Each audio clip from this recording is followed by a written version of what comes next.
3, 2, 1. Ya, halo. Lanjut lagi part 2. Sebuah balok kayu, massa jenisnya 0,75. Satuan masih belum SI ya. Terapung di atas air yang massa jenisnya 1. Volume baloknya diketahui 12 cm kubik. Berapakah volume balok yang tercelup dalam air? Oke.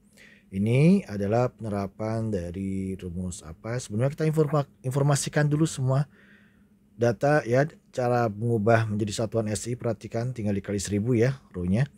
Nah, kita akan mencari VBF atau volume benda yang tercelup. Gambarkan dulu bagian benda yang tercelup dalam air itu VBF-nya ya. Pakai rumus dari hukum atau gaya Archimedes. Rho BVB dengan rho F kali VBF. Masukkan angka 750 kali 12 dan 1000 sama dengan kali VBF. Kita peroleh VBF, coret-coret yang bisa dicoret. Diperoleh hasilnya 9 cm kubik. Oke. Itulah volume benda yang tercelup di dalam air. Nah, ini dia. Ini bagian yang digeser ini 9 cm kubik. Sementara kalau ditanya volume benda yang berada di atas permukaan air besarnya adalah 3 cm kubik. Lanjut soal nomor 2. Nomor 2 adalah bendanya balok. Tingginya diketahui, massa jenisnya diketahui, mengapung di sebuah zat cair yang memiliki massa jenis juga diketahui. Berapakah tinggi balok yang berada di permukaan air? Di sini kurang jelas ya, apakah di atas atau di bawah. Sementara kita asumsikan nantinya ya berada di bawah, di atas, sama aja lah ya. Oke, yang penting pengertiannya gitu loh. Oke. Nah, ini baiknya kita diilustrasikan dulu permukaan air dan bendanya. Nah, total tingginya atau tinggi benda itu, tinggi balok itu 20 cm dan disebutlah sebagai HB-nya.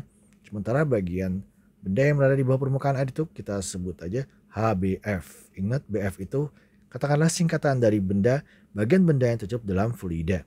Rumusnya, nah ini adalah menggunakan, tunggu dulu, kita volume prisma adalah luas SK tinggi, artinya volume berbanding lurus dengan tinggi. Ini bukan hukum ini masih hukum Archimedes, tetapi sekarang kita modifikasi menjadi rho B kali HB sama dengan rho F fluida dikali HBF.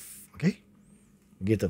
Nah, sekarang kita kita masukkan data aja udah. Rho B-nya 0,75, HB-nya 20 cm. Kenapa satuannya nggak dipakai SI? Karena ini sifat rumusnya adalah persamaan, equation. Jadi kiri sama dengan kanan ya kan? Jadi tidak usah mengubah ke satuan SI. Ingat itu ya.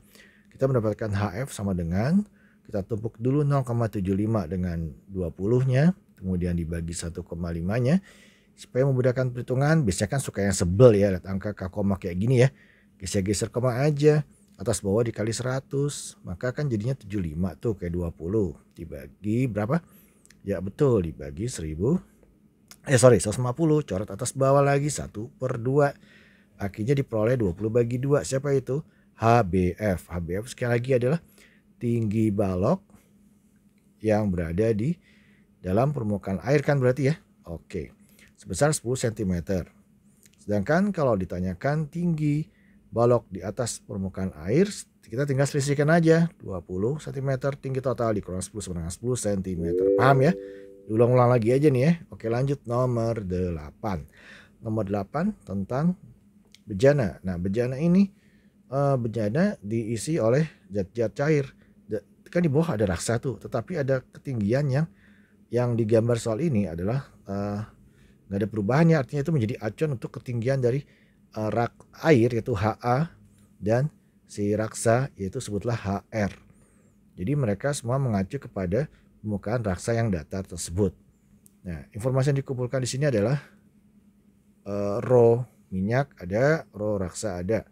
Meskipun demikian ada juga rho air ada pasti ya. Rho raksanya itu yang nggak diperhitungkan ya. Kenapa? Karena di gambar soal ini rho raksa ketinggian raksa tidak ada yang lebih ke atas daripada batas permukaan itu tuh yang garis datar. Oke. Inilah penerapan tekanan hidrostatis. Ingat, tekanan hidrostatis adalah rho GH ya kan? Hanya itu adalah ketinggian. Nah, di sini kita tidak perlu pakai G-nya lagi karena bersifat persamaan, G-nya udah dicoret. Ya kan? Jadi rumusnya adalah rho ya. Yang A itu air, yang M itu minyak. Jadi hanya berhubungan antara air dan minyak. Raksa nggak ikut, oke? Nah, Oke, nah itu dia. Nah sekarang siap-siap kita masukkan angka ya.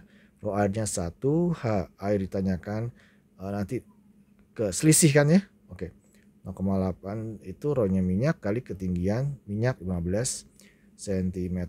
Ingat tanpa diubah ke SI karena sifatnya persamaan. Kita memperoleh HA berapa cm? 0,8 dikali 15 sama dengan 12 cm. Ditanya perbedaan tinggi permukaan antara minyak dan air, ya kan? Ini adalah tinggi airnya. Jadi perbedaan atau selisih tinggi permukaan antara minyak dan air 15 dikurang 12 sama dengan 3 cm. Oke, lanjut. Kita akan lanjut ke nomor terakhir. Ada dua bejana A dan B diisi dengan zat cair dan berbeda massa jenisnya. Tekanan dasar A dan B hubungannya adalah 4/5 kali. Jadi PA sama dengan 4/5 PB. Oke. Tekanan hidrostatis yang dimaksud. Kemudian rho air diketahui sebesar bukan itu rho zat cair A ya, bukan air ya. 100 kg per meter kubik. Berapakah rho B atau massa jenis zat cair di B?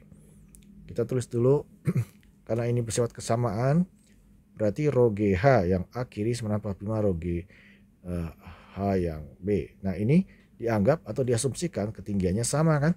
Kalau ketinggian sama kita lihat aja H sama HB-nya, tinggal masukkan aja rho-nya 100 sama dengan 4/5 kali rho B yang ditanyakan.